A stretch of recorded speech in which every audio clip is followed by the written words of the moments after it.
We're back with World Park after a while with no episodes. And if you were following the series, you may have noticed that in the last episode, I said I was not going to continue this park because the console could not handle it. Well, I'm on a new console now, which means our future builds will have mixed errors building and decoration foliage.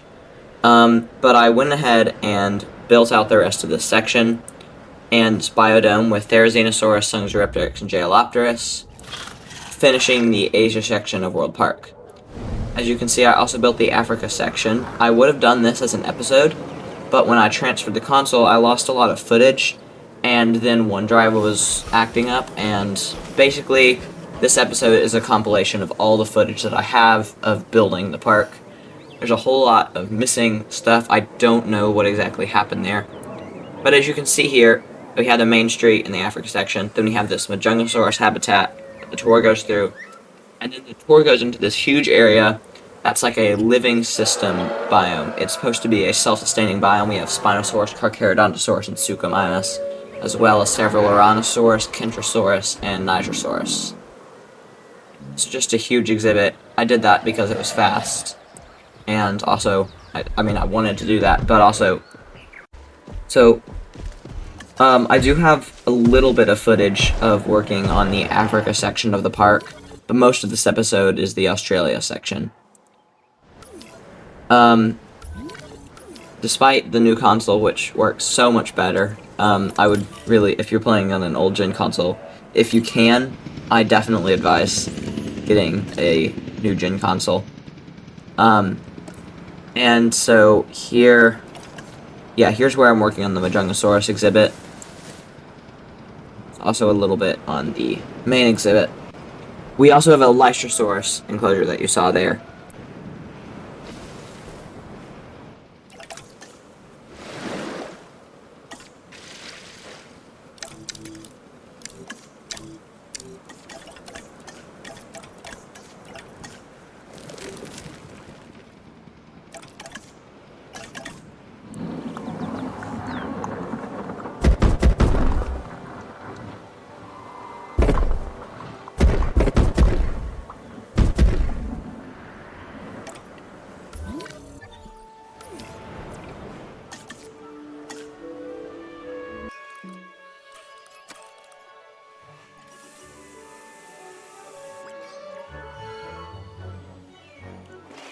You will notice that the continents are getting progressively smaller, which that is the case. North America was the largest continent, but it also included the hotel section. This is a really massive park at this point. It takes up most of the square map. I'm going to transport out a Majungasaurus and Spinosaurus.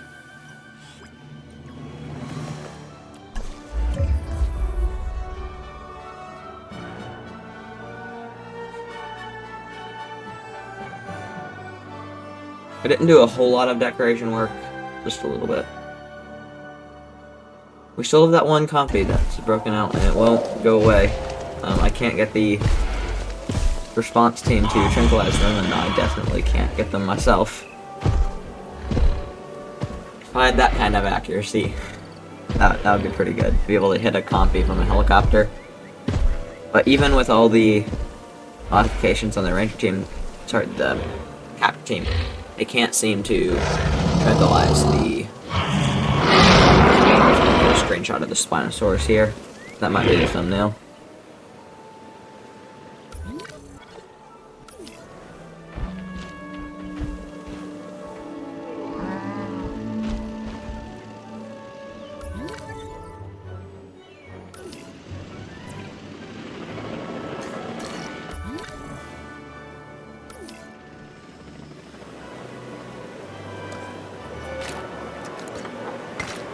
Roll for us.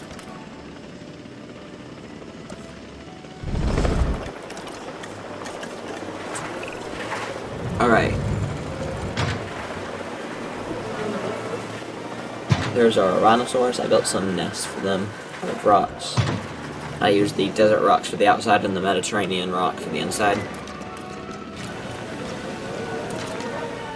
It takes too long to transport dinosaurs out of the hatchery, and also, like, I feel like, when you're transporting out a Lystrosaurus, you really need the gigantic helicopter that you can transport a Dreadnoughtus with. It's quite slow when you want to transport 10 copies.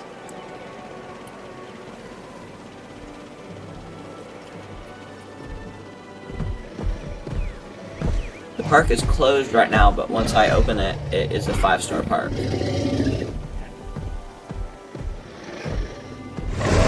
I turned off notifications over buildings at some point. That was in one of my videos, I don't remember which one.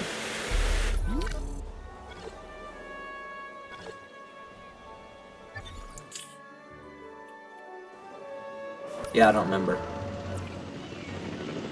Oh, it was for the, for escape experience in Jurassic Park. Which I plan to release more of those. I've built a dozen, so.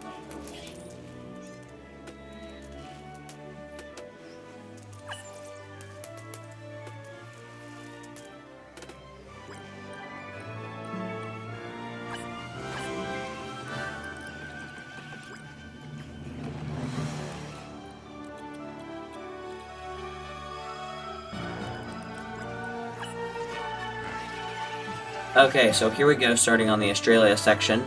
Over here, to get here, you have to, in the park, you have to walk all the way back to the monorail. And that's at the start of the Asia section, which, I mean, that's kind of annoying for the guests, but it's fine.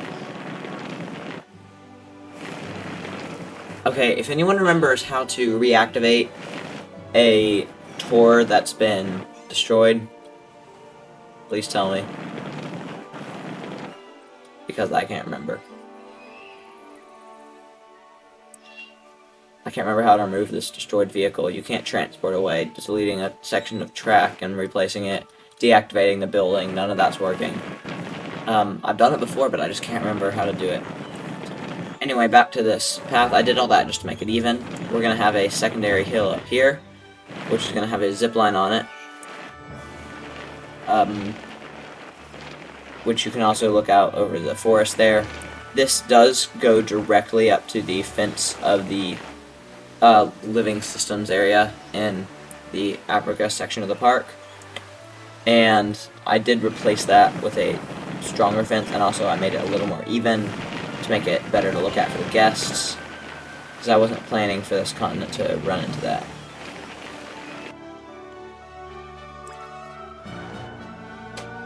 And we didn't build that facility, Antarctica section that I was talking about maybe building.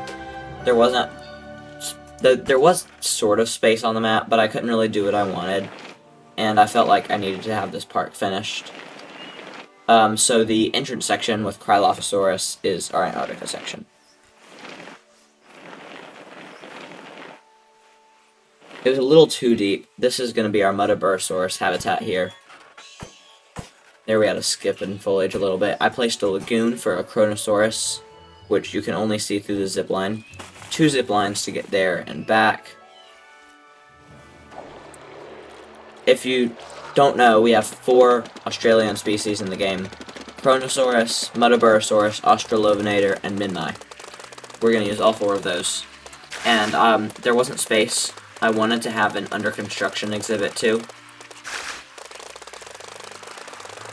You can see how I'm decorating the lagoon. When I placed these decorations on the side though, it cut some of the lights away and out of the corners of the lagoon, because when you place those on the side, it makes the side of the lagoon straight. So that was a bit of a problem, and we also ended up with some floating rocks after placing more items, which is something I haven't seen before, but it's the Great Barrier Reef. I don't know, there's all sorts of weird rock formations.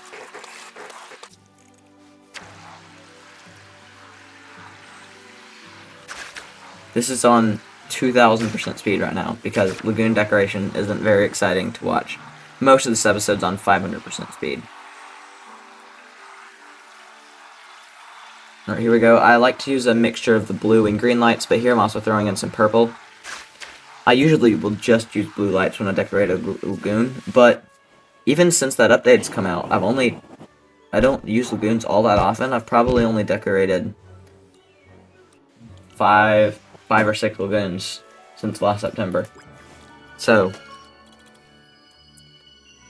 it's kind of hard to say what I usually do for something that has only been in the game for... I'll let this...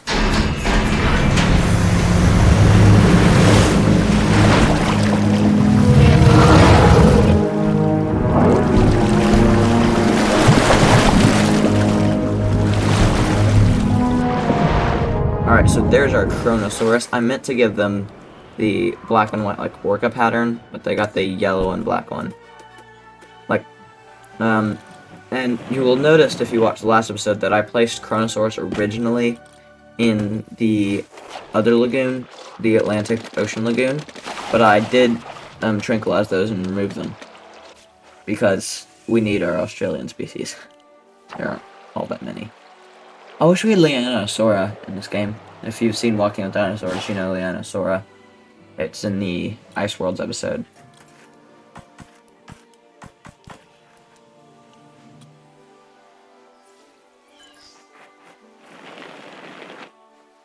Sorry for the lack of footage on this and everything. I hope to not have that issue with our next park builds and everything else I plan to do on this channel. I'm not going to start another full park build for a while on the channel. I'm going to do mostly tours, and we're going to finish our Jurassic Park build, the one that I started on the 30th anniversary. That'll just be 2 additional episodes to the one that I already recorded.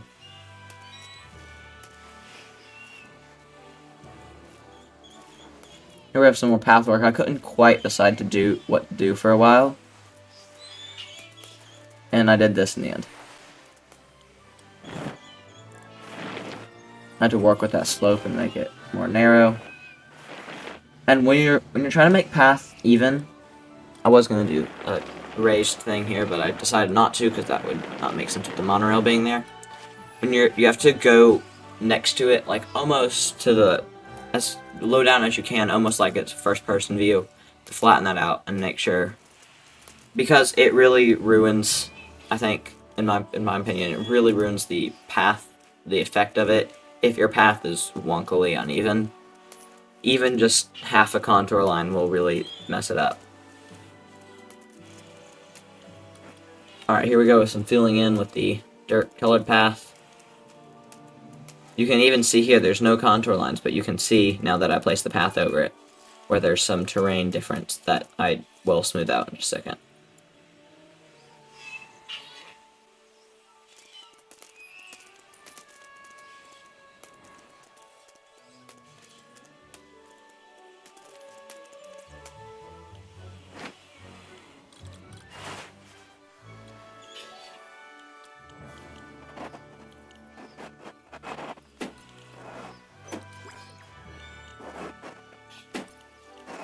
Here, these shops not only serve their function as shops, but they fill up space.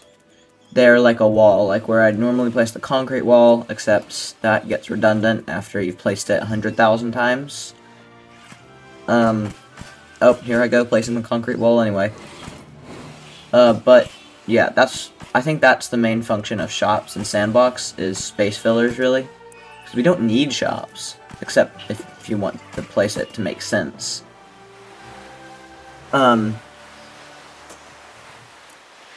So this is basically the end of where I have recording. So here we go for a little tour of what I built by the end.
that's the end of World Park. Thank you all for watching this park build. It was very fun to do as a first park build on my channel. Here I'm going to give you a little flyover it. The tour is hopefully coming later this week. Hopefully. I have recorded it. I hope you all enjoyed, and thank you.